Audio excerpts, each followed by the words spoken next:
Hindi ka mahirap dahil kulang ka sa pera. Mahirap ka dahil may mindset kang humihila sa'yo pababa. Kaya kahit anong sipag mo, bakit parang walang nangyayari sa buhay mo? At baka hindi mo pa alam, ikaw na pala ang humahadlang sa sarili mong pagyaman.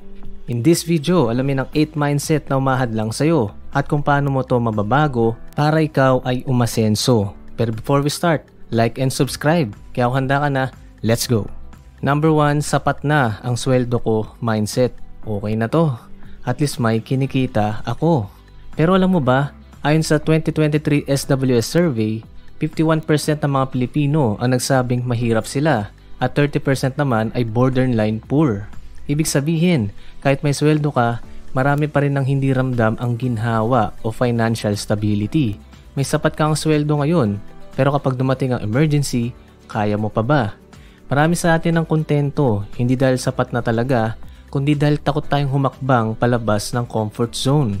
Ito ang pinakadelikado. Akala mo okay ka na, pero ang totoo, stuck ka na pala. Sapat para mabuhay, pero kulang para umasenso. Ang mindset na to, sinasanay kang makontento kahit may kulang. Na wag nang mangarap ng mataas, na wag nang umangat kasi okay na to. Pero tanungin mo sarili mo, kung paulit-ulit na lang ang bills, renta at gastos, okay pa ba talaga? Hindi masamang makontento. Ang masama kung ikaw mismo ang naglalagay ng limit sa sarili mo. Mindset shift. Hindi okay na to, kundi paano ko pa mapapalago ang kita ko. Gamitin mo ang skills, mag-upgrade o magdagdag ng source of income. Yung trabaho mo ngayon, hindi yan final destination. Stepping stone lang yan para sa mas magandang kinabukasan. At kung guilty ka na dito sa una, mas matindi pa ang kasunod. Number 2, hindi madadala yan sa langit mindset. Ba't ka pa magpapayaman? Hindi mo naman madadala yan sa langit. Ilang beses mo nang narinig to sa mga tao sa paligid mo at pati sa comment section ng Facebook. Oo, totoo naman. Hindi natin madadala ang pera sa langit. Pero habang buhay ka pa, pera ang gamit mo para mabuhay ng may dignidad. Pambili ng pagkain, pambayad ng tuition, pambili ng gamot, at pangtulong sa pamilya mo dito sa mundo. Ang mindset na to madalas ginagamit para i-romanticize ang kahirapan. Ginagawang excuse para hindi mag-ipon, hindi magplano at hindi magsumikap. Pero tanungin mo ang sarili mo, kung ayaw mong dalhin ng pera sa langit, paano ka mabubuhay ng maayos dito sa lupa? Paano yung mga mahal mo sa buhay kung pinabayaan mo lang at wala kang sapat na ipon o pera? Mindset shift. Huwag mong gamitin ang humility para pigilan ng sarili mong umasenso. Pera is not evil. Pera is neutral. Depende sa kamay na humahawak nito. Kung mabuti kang tao ngayon, mas marami kang matutulungan kapag may pera ka. Mas makakapagbigay ka, mas makakagawa ka ng pagbabago. Pero teka lang, yung next mindset, mas madalas mo pang nagagawa nang hindi mo namamalayan. Number 3, maghintay muna ako ng perfect timing mindset. Saka na, hintayin ko muna yung tamang timing. Marami sa atin ang ganito, lagi naghihintay ng sign, ng extra pera, ng New Year resolution o simpleng motivation.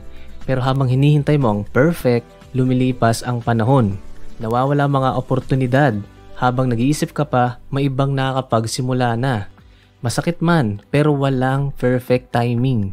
Ang meron lang ay ang desisyong gawin ngayon kahit hindi ka pa ready. Ang umaasenso, yung mga taong kumikilos kahit may takot, kahit may duda at kahit may kulang. Mindset shift, hindi timing ang hinihintay. Ikaw ang gumagawa ng tamang pagkakataon. Kahit maliit na action ngayon, mas malaki ang epekto nito kesa sa zero action habang hinihintay mo ang perfect day. At kung sa tingin mo nakarelate ka sa mindset na to, hintayin mo yung susunod. Number 4, hirap mag-ipon kasi maliit kita ko mindset. Mahirap mag-ipon, maliit kasi ang kita ko. Valid concern pero minsan excuse din. Kasi kahit maliit ang kita, may paraan para mag-umpisa. Ang pag-iipon, hindi nagsisimula sa laki ng kita, nagsisimula sa ugali. May kakilala ka bang minimum wage earner na may naiipon? Meron, di ba? May kakilala ka rin bang malaki ang sweldo pero laging kapos at nangungutang pa? Meron din, di ba? Ibig sabihin, hindi kita ang tunay na problema, kundi disiplina. Kung malit ang kita mo ngayon, lalo mo bang titigilan ang pag-iipon? O lalo mong pagsusumikapan kahit piso-piso? Hindi mo kailangan mag-ipon ng 5,000 pesos agad. Pwede ka magsimula sa 20 pesos per day. Kahit maliit, basta consistent, lalaki din yan. Mindset shift. Hindi kita ang hadlang, kundi kung paano mo pinapalagahan ang maliit mong kinikita. Simulan mo sa maliit, palakihin mo ang mindset mo. Teka, ready ka na ba sa next mindset? Kasi for sure, ginagawa mo rin ito. Number 5, hindi ako marunong sa ganyan mindset. Hindi ko forte yan. Wala akong alam sa negosyo at investment. Mahina ako sa numbers. Familiar, di ba? Ito ang isa sa pinaka lumalason na mindset sa atin. Kasi ang pagiging hindi marunong, hindi yan final state. Lahat ng bagay na alam mo ngayon, dati mo ring hindi alam. Lahat ng successful ngayon, dati ring walang alam. Pero ang problema, ginagamit ng maraming Pilipino ang linyang to para i-justify ang kawalan ng pagkilos at pag-execute sa plano. Hindi ito sapat na excuse para hindi matuto. Kasi ang kalaman ngayon, libre na. Sa YouTube, sa internet, at maging sa library.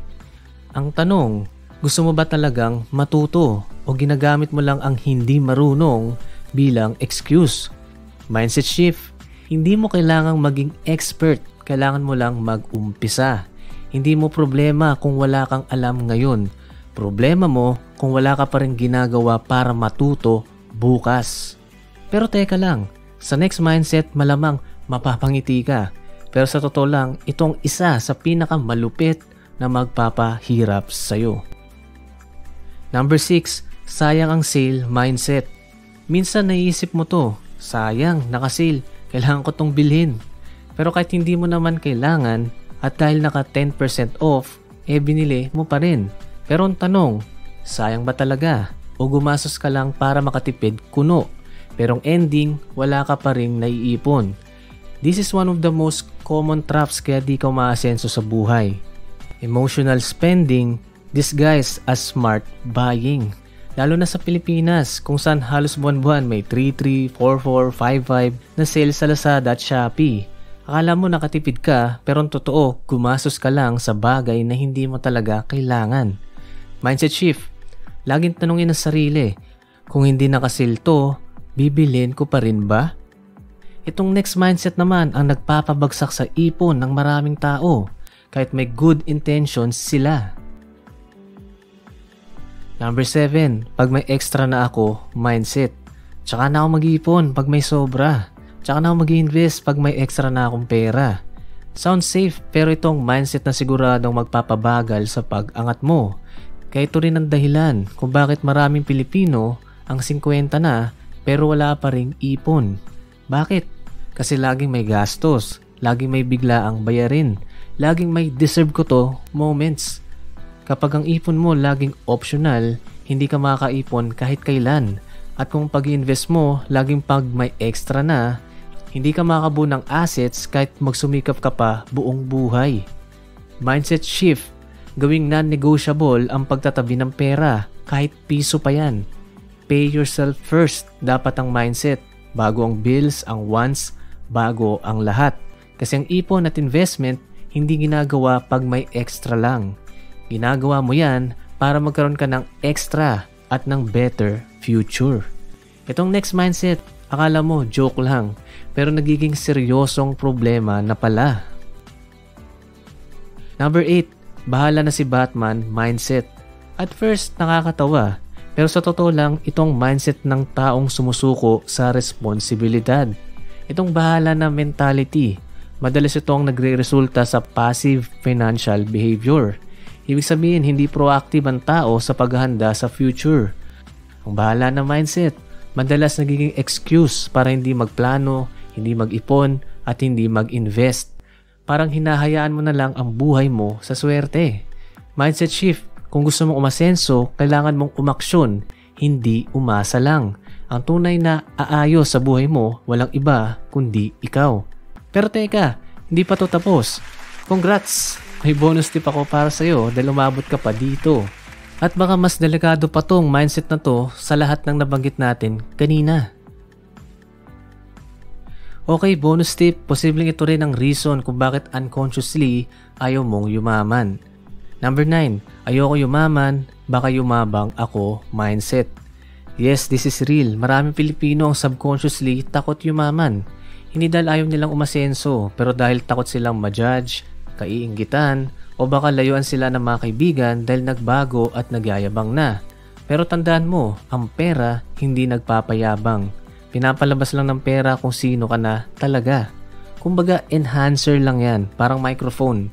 Hindi naman binabago ng mic yung boses mo, pinapalakas lang niya. Mindset shift. Huwag mong hayaan ng takot sa perception ng iba ang humila sa'yo pababa. Ang tunay na humble, hindi takot umasenso. Kung natatakot kang yumabang pag yumaman ka, baka may kailangang ayusin sa ugali, hindi sa income. So huwag kang matakot yumaman. Matakot ka sa mindset na ayaw kang umasenso. In recap, itong money mindsets na kailangan mong baguhin. Ngayong alam mo na ang siyam na mindset na pumipigil sa'yo, ang tanong, paano ka magsisimulang mag-ipon kahit maliit ang sahod mo? Ito na ang sagot. Don't skip this next video. Click and watch now.